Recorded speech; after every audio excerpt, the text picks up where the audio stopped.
Welcome back to all of you guys. Welcome in other video of MS biology. Hopefully आप लोग ठीक होंगे और आपकी प्रिपरेशंस भी काफ़ी अच्छी चल रही होगी CSIR नेट दिसंबर 2023 के लिए। और जैसा कि आपको मालूम है 26, 27, 28 दिसंबर 2023 में ये एग्ज़ाम के लिए डेट ऑलरेडी अनाउंस किया जा चुका है। सो अभी ऐसा टाइम है जहाँ से आपको स्ट्रेटजी बना करके अपनी स्टडी करने की ज़रूरत है और आपको अब उन टॉपिक्स को और उन यूनिट्स को कवर करने की ज़रूरत है जो कि आपके एग्ज़ाम के पॉइंट ऑफ व्यू से काफ़ी ज़्यादा वेटेज रखते हैं। सो आज की इस वीडियो में हम लोग बात करने वाले हैं CSIR के यूनिट नंबर 13 को लेकर के, जिसको कि आप मेथड्स इन बायोलॉजी के नाम से जानते हैं और जो कि इस पूरे CSIR के सिलेबस का सबसे लेंथीएस्ट और सबसे टफेस्ट टॉपिक एंड यूनिट भी माना जाता है, क्योंकि इसमें आपको सारे इंस्ट्रूमेंटेशंस के बारे में पढ़ना होता है, सारे टेक्निक्स के बारे में आपको स्टडी करनी होती है। तो स्टार्ट करते हैं आज की इस वीडियो को और देखते हैं कि आपको आज क्या क्या जानने और सीखने को मिलेगा।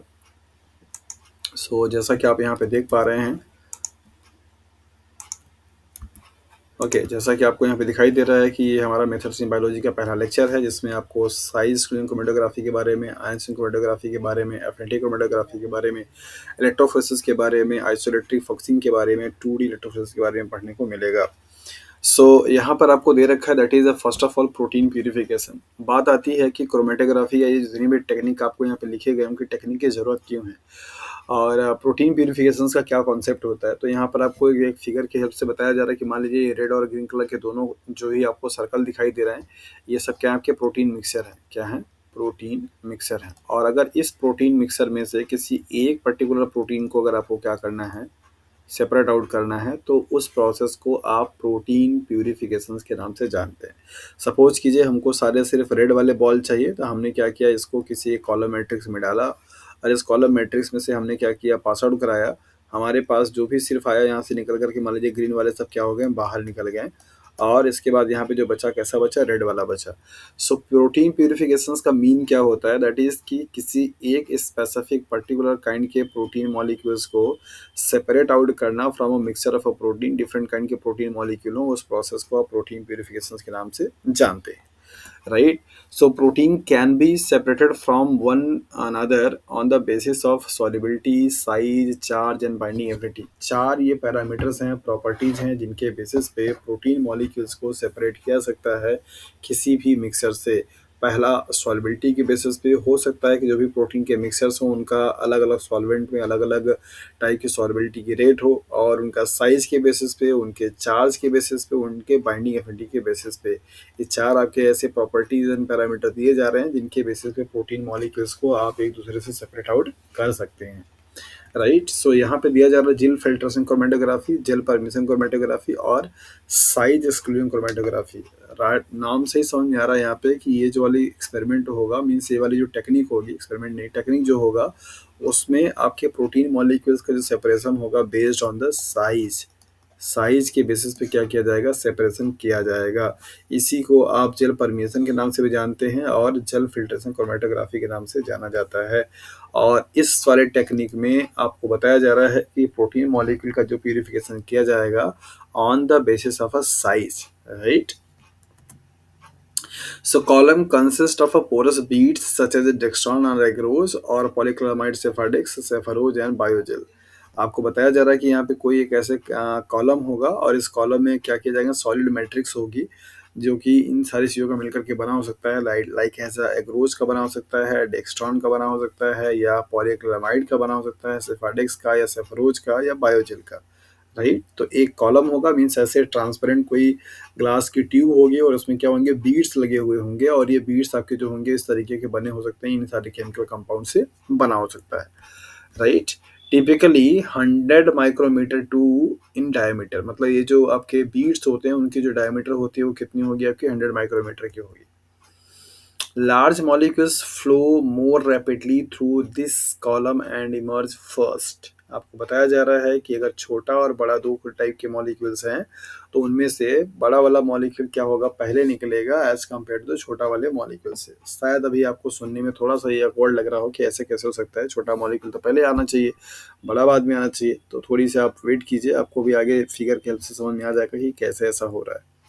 इसके बाद यहाँ पे टर्म दिया जा रहा है एक्सक्लूजन लिमिट्स।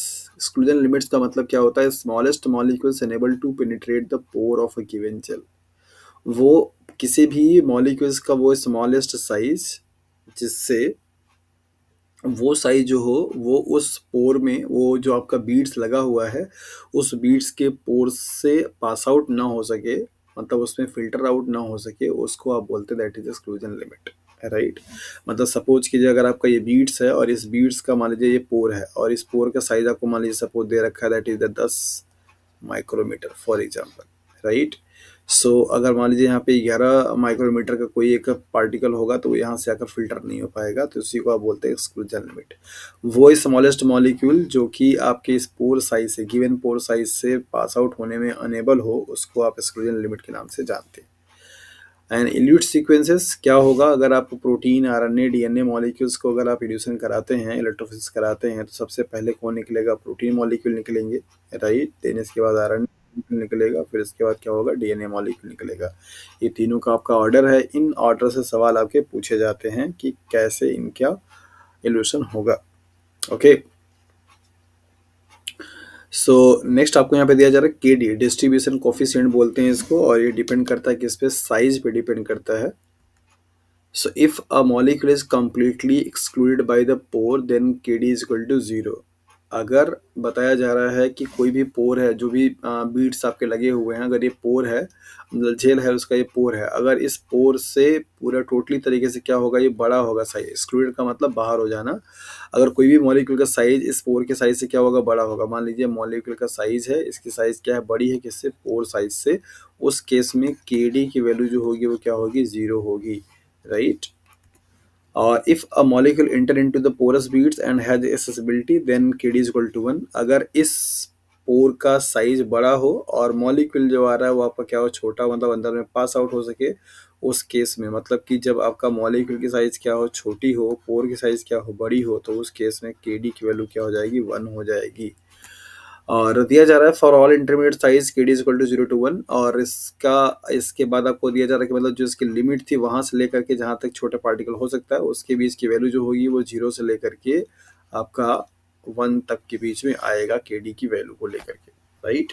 तो Kd का वैल्यू क्या है? That is the distribution coefficient है, और ये बताता है कि हाँ कौन से मॉलिक्यूल का साइज पोर जो भी आपका उसमें बीड्स में लगे हुए हैं उनके पोर्स से छोटा है या बड़ा है, राइट?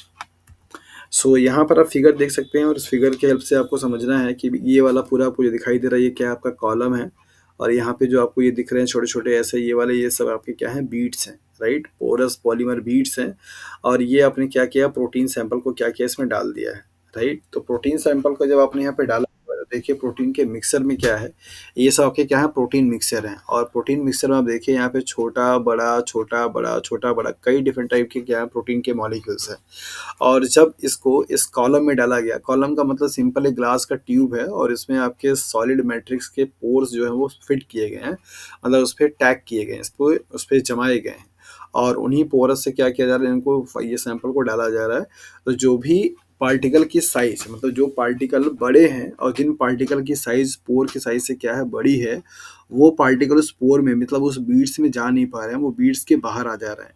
तो बीड्स के चूंकि बाहर आ रहे हैं, दैट इज वाई वो देखिए यहाँ पर आपको दिख रहा होगा कि सबसे छोटा वाला जो है वो सबसे ऊपर है, सबसे बड़ा वाला सबसे नीचे आ गया। मतलब ये कि सबसे लार्जर जो साइज होगी वो इस कॉलम से सबसे पहले निकलेगा, जबकि मिडिल साइज वाला क्या है? आपका बीच में निकलेगा, और सबसे स्मॉलेस्ट वाला सबसे क्या होगा? लास्ट में होगा।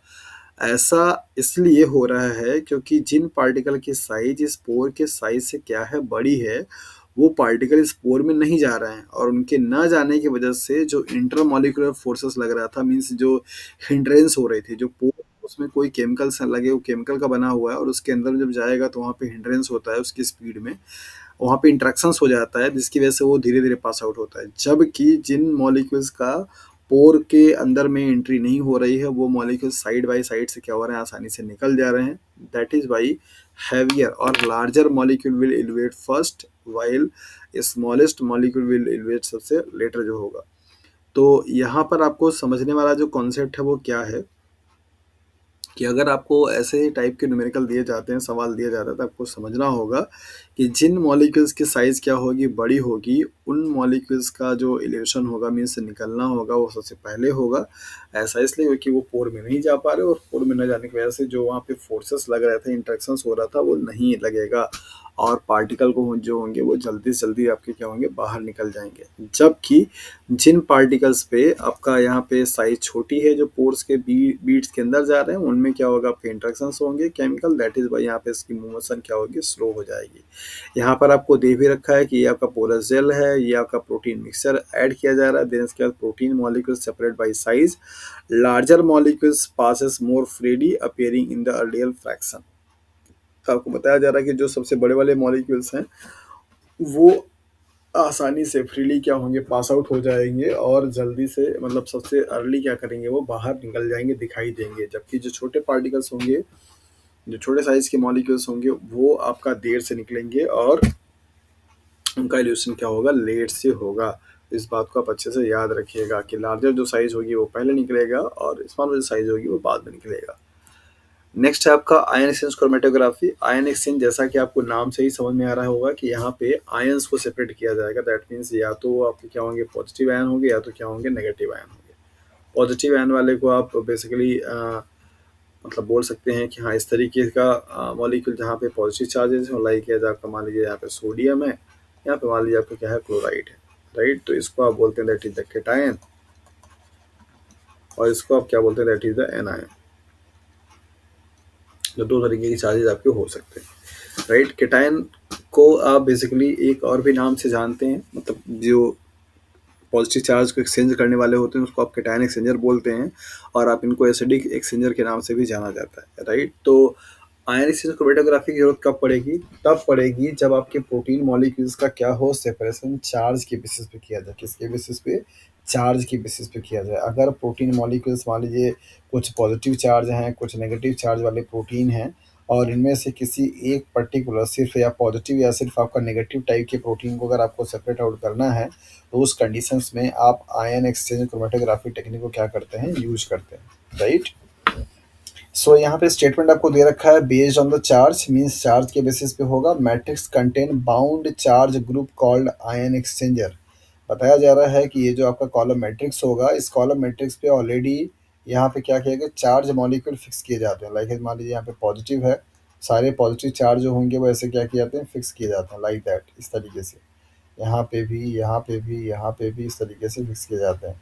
जब कभी भी आप सैंपल को क्या करते हैं, इसमें पोर करते हैं, तो इस सैंपल में जो भी आपके नेगेटिव चार्जेस वाले पार्टिकल्स होंगे आकर क्या करेंगे, बाइंड कर जाएंगे। बाकी पॉजिटिव वाला क्या होगा, आपका निकल जाता है। तो इस तरीके से आपका आयन के मतलब जो चार्ज वाले प्रोटीन्स होते हैं उनका सेपरेशन बड़े आसानी से हो सकता है। तो यहाँ पे बताया जा रहा है कि कैटायन एक्सचेंजर वो होंगे जो कि कैटायन को क्या करेंगे, एक्सचेंज करेंगे, मतलब पॉजिटिव चार्ज को क्या करेंगे, अलग करेंगे किससे, नेगेटिव चार्ज वाले से। इसको आप एसिडिक आयन एक्सचेंजर के नाम से भी जानते हैं। दूसरा आपको दे रखा है कि कैटायन एक्सचेंजर के पास क्या होगा, हैविंग नेगेटिव चार्ज। जो कैटायन एक्सचेंजर होगा, कैटायन का मतलब हो गया पॉजिटिव, एक्सचेंजर का मतलब एक्सचेंज करने वाला। तो पॉजिटिव चार्ज को एक्सटेंड करने मतलब कि सेपरेट आउट करने के लिए जो कॉलम में मैट्रिक्स लगा हुआ होगा उस पे कौन सा चार्ज होगा भैया, नेगेटिव होगा। कैसा होगा, नेगेटिव। जब ये नेगेटिव वाले आपके बीट्स लगे हुए होंगे कॉलम मैट्रिक्स पे, तब जाकर के पॉजिटिव वाले को क्या करेगा, बाइंड करेगा। तो कैटायन एक्सचेंजर है। एक्सचेंजर का मतलब ही होता है सेपरेट करना या एक्सचेंज कर देना। तो cation means positive, positive charge को सेपरेट करने के लिए, पॉजिटिव चार्ज को अलग करने के लिए बीड्स पे नेगेटिव लगा होना चाहिए। इस बात को अच्छे से ध्यान रखिएगा। एनायन एक्सचेंजर है जिसको कि आप बेसिक एक्सचेंजर के नाम से भी जानते हैं। इसका कॉन्सेप्ट आप कहाँ से समझेंगे, जैसे कि आप देखिए कि ओ एस पे क्या चार्ज होता है, नेगेटिव। तो ओ एस को आप क्या हमेशा बोलते हैं, दैट इज द बेस। क्या बोलते हो, बेस। एस पे चार्ज क्या होता है, पॉजिटिव। इसको आप क्या बोलते हो, दैट इज द एसिड।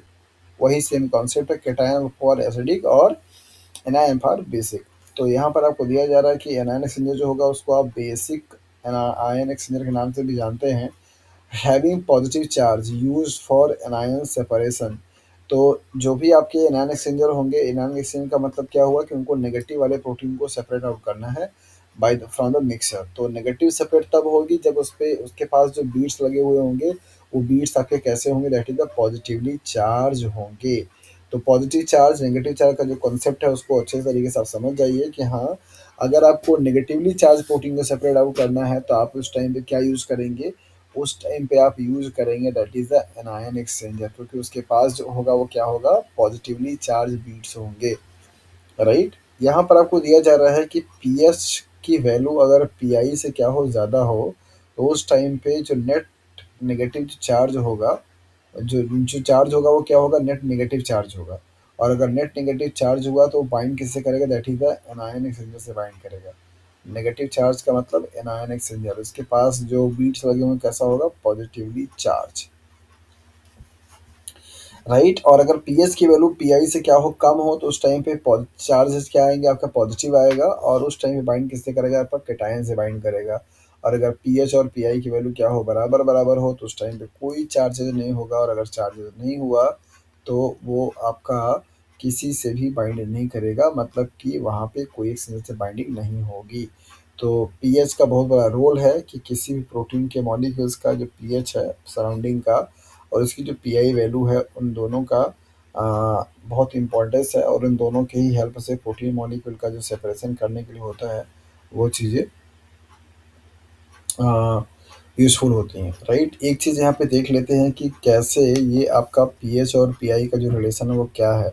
आपको मालूम है कि पीआई का मतलब होता है आइसोइलेक्ट्रिक पॉइंट। क्या होता है, आइसोइलेक्ट्रिक पॉइंट। और ये पॉइंट का मतलब ये होता है कि वो पॉइंट जहाँ पे किसी भी प्रोटीन का किसी भी माइनस के जो चार्ज है, नेट जो चार्ज है वो क्या हो जाए, आपका जीरो हो जाए। लाइक सपोज अगर आप यहाँ पे देखिए, आपने पढ़ा है अमाइनो एसिड के स्ट्रक्चर को लेकर के, तो यहाँ पे मान लीजिए आपका क्या है, दैट इज सी है। और सी के बाद आपका क्या है, कार्बोक्सिलिक ग्रुप है। फिर इसके बाद यहाँ पे क्या है, आपका NH2 ग्रुप है। इसके बाद यहाँ पे क्या है, आपका आर है। यहाँ पे क्या है, आपका एच है। राइट। अमाइनो एसिड जो होते हैं आपके सेल्स में कैसे पाए जाते हैं, इस तरीके से, यहाँ से आपका क्या होगा, एच निकल जाता है, तो यहाँ पे सिर्फ सी डबल ओ पे नेगेटिव, और जो एच निकलता है यहाँ पे आ जाता है आपका क्या, दैट इज द NH3 पे पॉजिटिव। राइट। इसको आप बोलते हैं क्या, दैट इज ज्यूटर आयन। क्या बोलते हैं, ज्यूटर आयन। ओके। यहाँ पे भी चार्ज दिखाई दे रहा है, यहाँ पे भी चार्ज दिखाई दे रहा है, लेकिन नेट जो चार्ज होगा वो क्या हो जाएगा, इस कंडीशंस को आप बोल सकते हैं नेट चार्ज क्या है आपका, दैट इज जीरो है। नेट चार्ज क्या है, जीरो। इसी पॉइंट को आप आइसोइलेक्ट्रिक पॉइंट के नाम से जानते हैं। किसी भी अमाइनो एसिड का आइसोइलेक्ट्रिक पॉइंट वो बताता है, या किसी भी प्रोटीन का आइसोइलेक्ट्रिक पॉइंट वो बताता है कि उस पीएच पे नेट जो चार्ज है उसके पास वो क्या है, दैट इज द जीरो है। सो नेट चार्ज अगर आपका जीरो हो जाए जिस पीएच पे, उसको आप आइसोइलेक्ट्रिक पॉइंट के नाम से जानते हैं। यहाँ पे स्टेटमेंट दिया गया कि पीएच की वैल्यू अगर पीआई से ज़्यादा हो, मतलब कि पीएच की वैल्यू ज़्यादा है as compared to the PI के, तो क्या होगा।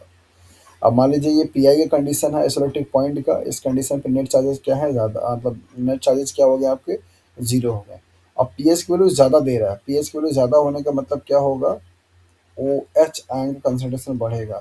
और अगर सराउंडिंग मीडिया में ओ एच आयन का कंसंट्रेशन बढ़ेगा तो क्या होगा, बताइए क्या होगा। जब ओ एच आयन का कंसंट्रेशन बढ़ेगा तो यहाँ पे जो एच आपको एक्स्ट्रा दिखाई दे रहा है NH3, इसका एच क्या करेगा, यहाँ पे वापस आ जाएगा। तो ये माइनस है, ये पॉजिटिव है।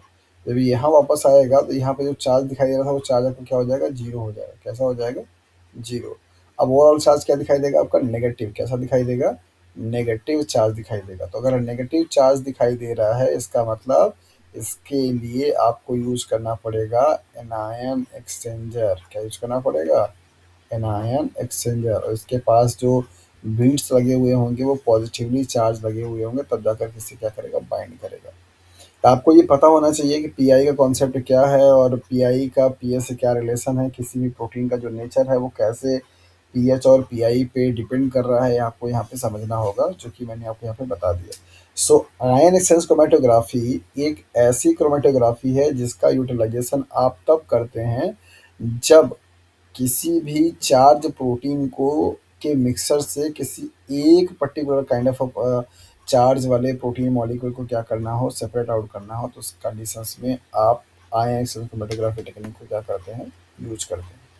यहाँ पर आप देख लीजिए, ये फिगर है। यहाँ पे दे रखा है कि लार्ज नेट पॉजिटिव चार्ज, और net positive charge, net negative charge and large net negative charge. Right.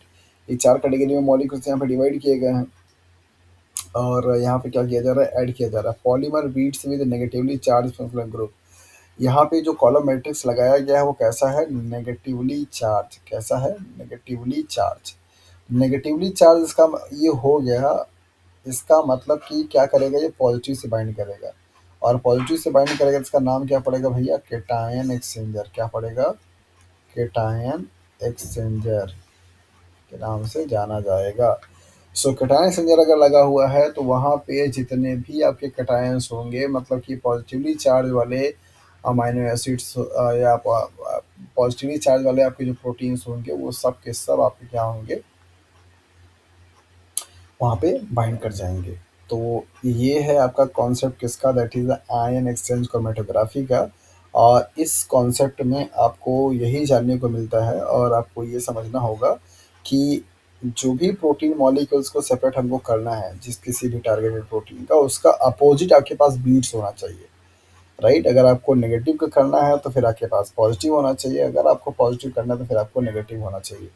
Okay, तो होपफुली आपको यहाँ पे समझ में आ गया होगा। इसको मीन्स पॉजिटिवली चार्ज वाले को आप एसिडिक भी बोलते हैं, नेगेटिवली चार्ज वाले को आप आयनिक या बेसिक आयन के नाम से भी जाना जाता है। नेक्स्ट है आपका एफिनिटी क्रोमेटोग्राफी। जैसा कि नाम से ही समझ में आ रहा है, ये बाइंडिंग एफिनिटी के बेसिस पे क्या होता है, ये प्रिंसिपल, ये टेक्निक आपकी काम करती है। अब बाइंडिंग एफिनिटी किसके किसके बीच में दिखा सकता है, जैसे लाइक एंजाइम का, राइट, एंजाइम का सबस्ट्रेट से, हार्मोन्स का रिसेप्टर से, राइट, और ऐसे ही आपका एंटीबॉडी से एंटीजन का। ये सारे मॉलिक्यूल हैं जिनका कि आपको बाइंडिंग एफिनिटी अगर पता होगा तो आप आसानी से काम कर सकते हैं। और बाइंडिंग एफिनिटी के बेसिस पे जिस टेक्निक का हम यूज करते हैं प्रोटीन मॉलिक्यूल को सेपरेट आउट करने के लिए, उसका नाम है एफिनिटी क्रोमेटोग्राफी। तो एफिनिटी क्रोमेटोग्राफी किस पे बेस्ड होगा भैया, बाइंडिंग एफिनिटी पे। क्या करेगा binding affinity, a Beed in the column have attached chemical group called ligand.